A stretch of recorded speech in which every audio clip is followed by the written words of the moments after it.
Hello, Giancarlo. This is Al, and this is the presentation that I was giving at the booth at ISTE.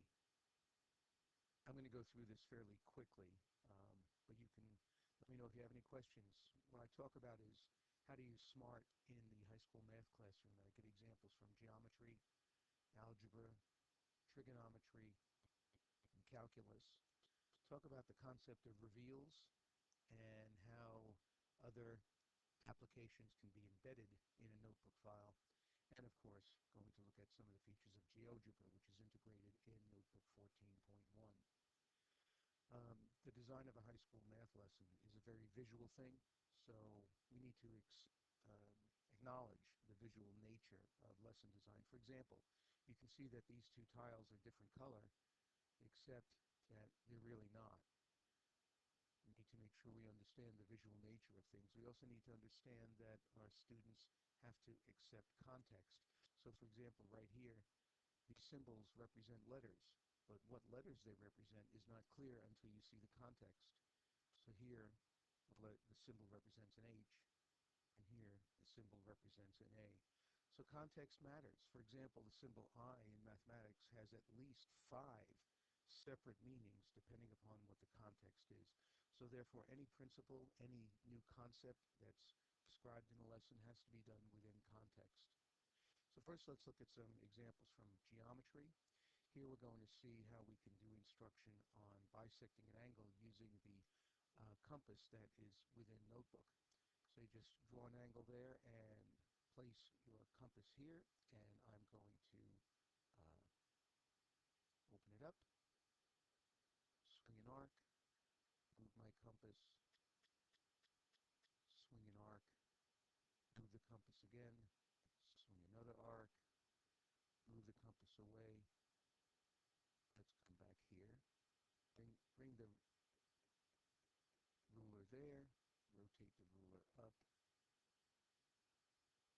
and draw a line. And there you can see that we have bisected the angle. Here is an example of GeoGebra. Here we're talking about the area of a triangle, and this relates to Common Core Standard GGPE.7.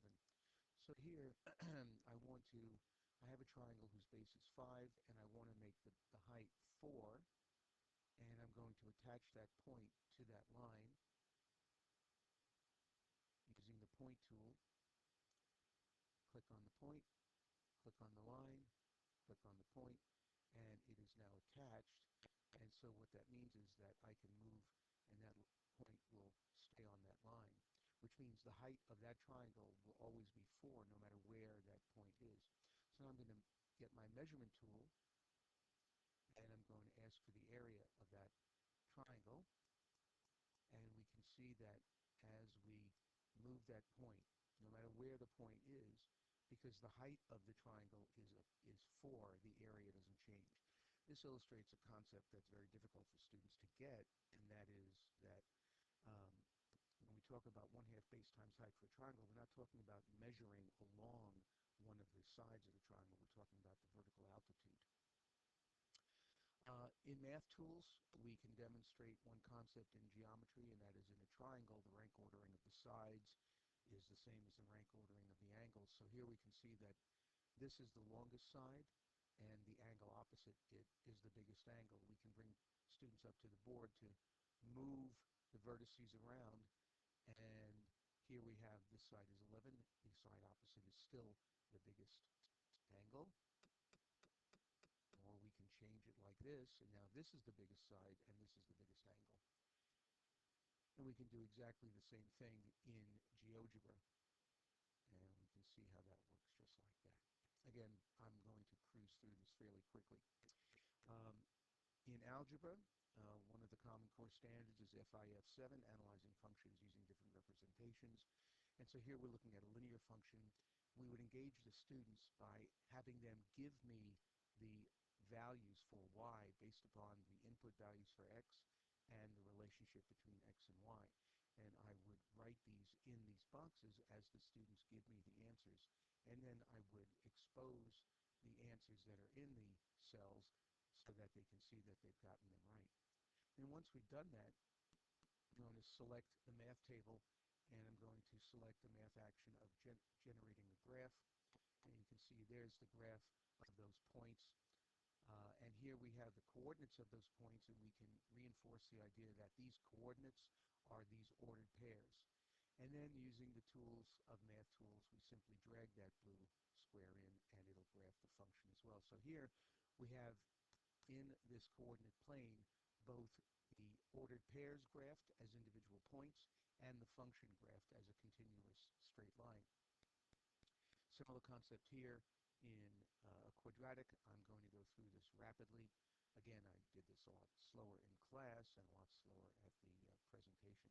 So I'm going to do the same thing. I'm going to select the table and then select math action, generate a graph, and you can see I'm going to make this graph a little bit bigger. And you can see there are the points. I'm going to show the coordinates, and then I'm going to take my quadratic function, drag it into the field, and you can see I've got the same thing. I'm not sure we can do this with GeoGebra, that is the graphing of individual points like this from a table, but I'm sure something similar is available. Here, we're going to look at GeoGebra sliders. So, for example, here we have the function y equal ax squared, and the point that we're going to demonstrate here is that the coefficient of our basic function will transform it depending upon the value of the coefficient. If the value is greater than a, the function is vertically stretched, and so on. And we can demonstrate that with our GeoGebra sliders. GeoGebra is very intuitive in terms of creating these functions with sliders, and we can see with negative values of the coefficient, the function is reflected about the x-axis. Here, we're talking about horizontal translation of the function using the same slider concept. And here we're looking at virtually everything we could do. This is a power function, a times x minus b to the c plus d, and you can have all these multiple sliders operating at once. So we can move the function up or down, we can stretch and reflect, we can translate left and right, and we can even make this an entirely different function simply by changing the exponent. Powerful way to illustrate some not necessarily obvious concepts in algebra. We can use the sliders in trigonometry as well. Here we have a basic sine function, and we can vary its amplitude by changing the coefficient. You see how it gets reflected. And if the coefficient is inside the parentheses, that will change its period, and we can see very easily how that works. And here we're adding all of it. We're changing the amplitude, the horizontal shift, the frequency compression, and the vertical shift. We can move the function up or down, and you can see how this all affects what the function looks like. Very powerful, very easy way to demonstrate the difficult concepts of functional transformation applied to trigonometric functions. And here are two of the Common Core standards that this particular lesson snippet would address. This is the ambiguous case in law of sines. Here we have easily showing them the various situations you have with the ambiguous case. You can have one solution, two solutions, or no solutions. In fact, you can have more than one case of one solution, and that's where you have the second side longer than the first side. We then go through in the class the actual act of defining what the solutions are. But what I want to demonstrate is here that we can, having found the solutions, we can construct the solutions. So here's one solution, and here's the second solution. And in class, we actually show that we can construct a triangle from this by simply putting the pieces together. There's sides C, so angle A would be on one side, angle B would be on the other side, but we're going to reflect it about a vertical axis so we can move it in there. I'm going to flip it, and then I'm going to take it and put it right there. And now side B is going to be opposite angle B, so I'm going to move it down to here, and then I'm going to rotate it and move it right to where it belongs. Rotate it a little bit more so it's in the right position. This is easier done in class than with a mouse. here's side A. I'm going to rotate that as well. It's going to be over here. It should fit right there. And angle C should fit right in there. And I'm going to rotate that and see how that fits. If it does, which it should, we'll put it right there. And the students can see how the angles and the sides, in fact, can be used to construct a triangle. And then we would do that with the second solution as well. Very, very powerful, because it's very difficult for students to understand that you can actually have two triangle solutions to a law of sines problem. Here we're using, in calculus, GeoGebra again, uh, to look at a function, which is the blue graph, and its derivative, which is the red graph, and the tangent line, which is attached via simple tools in GeoGebra. And I'm going to move that point, and we can see how the tangent line flows around. And in class, we'll talk about the value of the slope of the tangent line. Here we have a horizontal tangent line slope of 0, and that is the value of the derivative function. Here we're looking at a function which is a power term, x to the a, and the derivative is in red, and we can see how the relationship changes depending upon what the exponent is. These are fairly complex and advanced concepts in calculus, and GeoGebra makes it easy to illustrate them, and of course, being integrated in Notebook 14, it's a fabulous tool. Here's the use of color. The squeeze theorem, which says if you have two functions and another function in between them always, that if those two functions converge, then the middle function will converge to the same value. In this particular lesson, it's important for them to remember what the area of a sector is, and they don't generally do that, so I'm going to recall that for them by a process called pattern recognition. And here I'm using a table with cell shades. So for a circle with a central angle of 2 pi, I'm going to get out of my students that the area is pi r squared. So if it's a semicircle with a central angle is only pi, the area is going to be 1/2 that. This is what they'll tell me. I'll have 1/2 pi r squared. If it's a quarter circle, the area is the angle is pi over 2, and the area would be 1/4. Now I ask them if they can identify a pattern, a relationship between the angle and the area. And within just a few seconds, they'll realize that this coefficient is half of that. Once they get that, I ask them for a general angle of theta, what would the area be? And that's 1/2 theta r squared. So here we're using a table with cell shades to keep the students engaged and to elicit answers from them. Having done that, now I'm using colors and simple geometric shapes from Notebook to rank order the areas. So here we have a red triangle, a blue sector, and a green triangle, and here's that 1/2 theta r squared that we needed to get them to develop beforehand. Area of a triangle is 1/2 base times height, and they can see that these shapes are in rank order, and we can see that like that. And so we then rank order the formulas, and we use that to prove what we were trying to prove. Very simple, but very powerful tool and technique. This is a much more complicated issue. This is an example from advanced calculus, a Riemann sum. Not going to go through the details of this other than to say that we're trying to approximate the area under the curve. Now this is a math table, so what I'm going to do is select that table and take a math action of generating a graph. So here we have it, but these are individual data points. We don't know the function here, but what we're trying to do is create an overestimate and an underestimate of the area under that curve, whatever it is. So first, I'm going to draw an underestimate, and we do that with these vertical rectangles. That's what we call a Riemann sum, and it would look much neater in class, obviously, because it's easier to draw when you're at the board. And then that would be the underestimate. The overestimate would be drawing a rectangle with the upper side being the height of the rectangle. And what we're we're trying to get is an understanding of the difference between the red rectangles and the blue.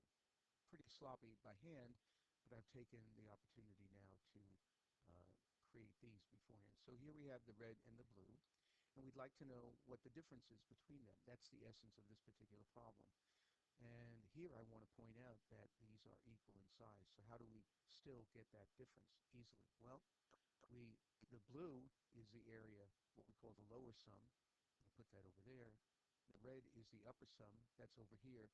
And what's the difference? Well, I can find the difference easily by overlapping them. And we can see the difference between the two is simply this red rectangle minus that blue rectangle. And then we go into the formulas. Um, that's not the point of this exercise here. The point is that you can use very, very simple tools to demonstrate and illustrate difficult concepts.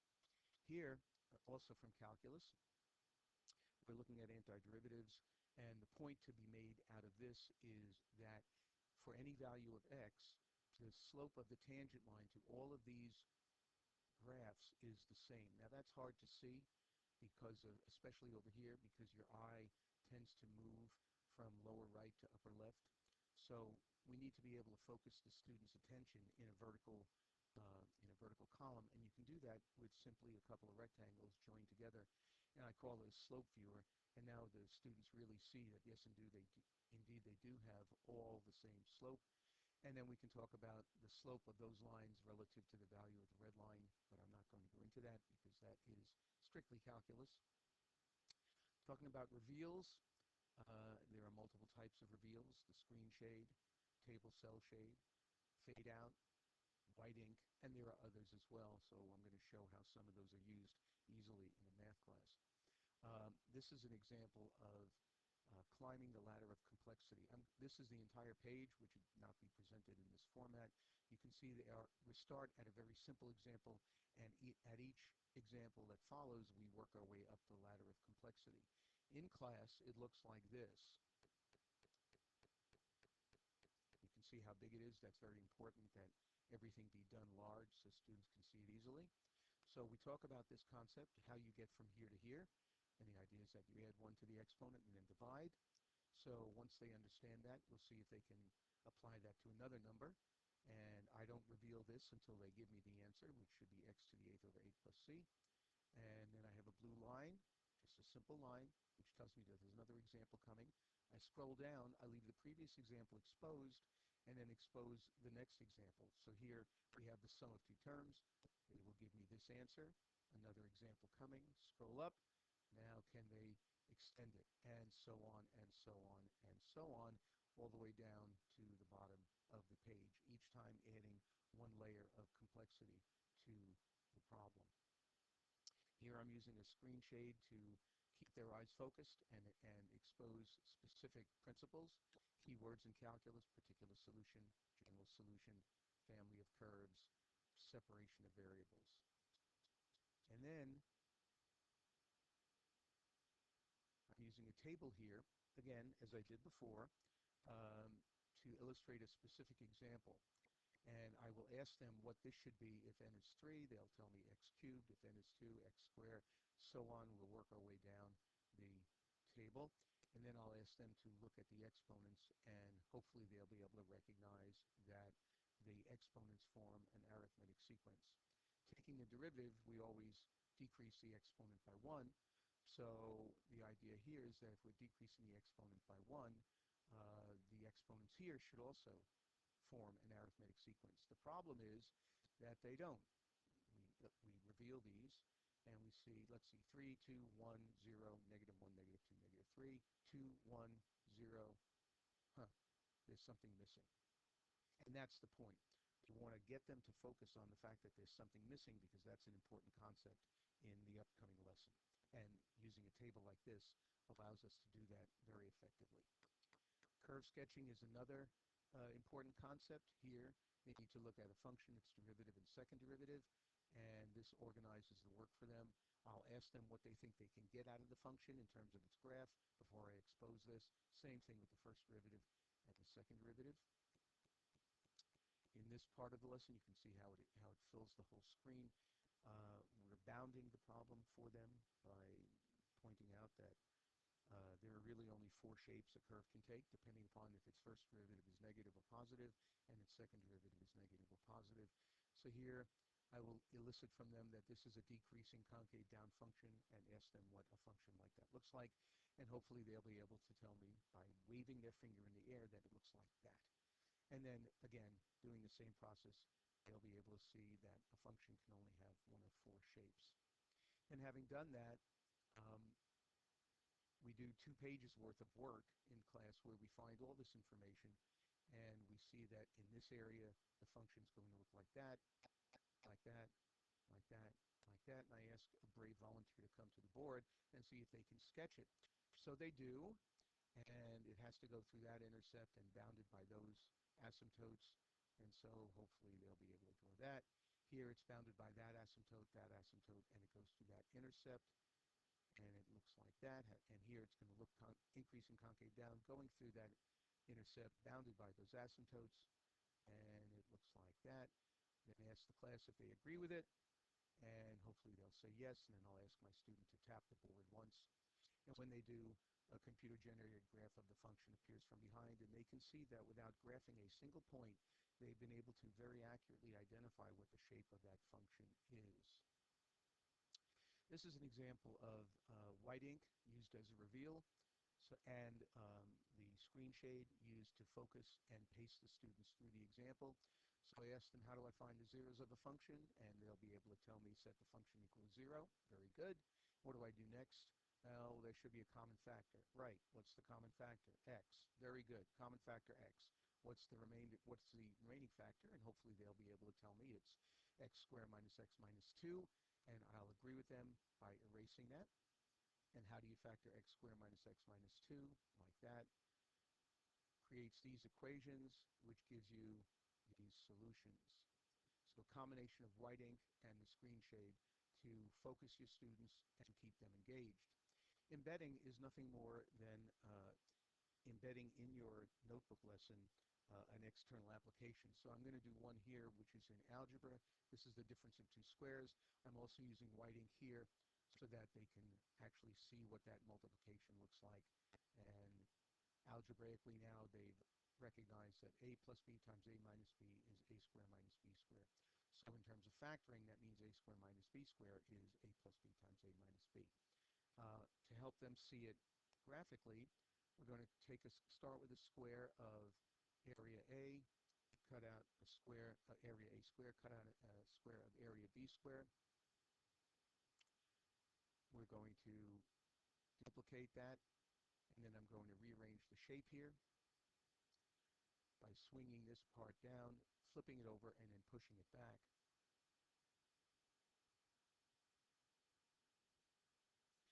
And this gives us a rectangle of side a plus b and with a minus b. And so therefore, again, a squared minus b squared is a plus b times a minus b. This is a geometer sketchpad based animation that's commercially available.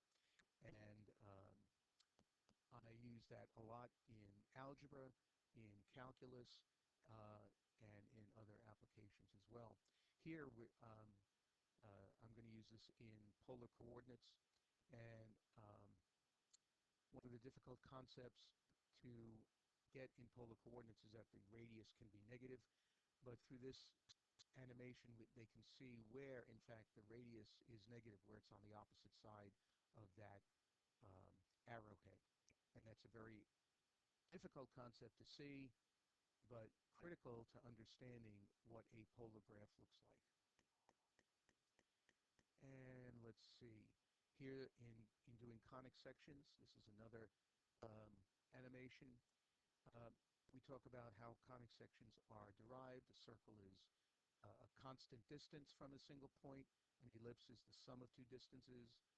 Parabola, and in fact, with this parabola, we can see how moving the directrix changes the parabola. Um, One of the beautiful concepts of Notebook is that you can integrate your technology of choice into your Notebook lesson and use it virtually as simply as if it was totally integrated. And that is what the presentation looked like. Be very interested in hearing what you have to say. Have any questions? Maybe we can get on a Bridget or just a phone call. Just let me know. Thanks.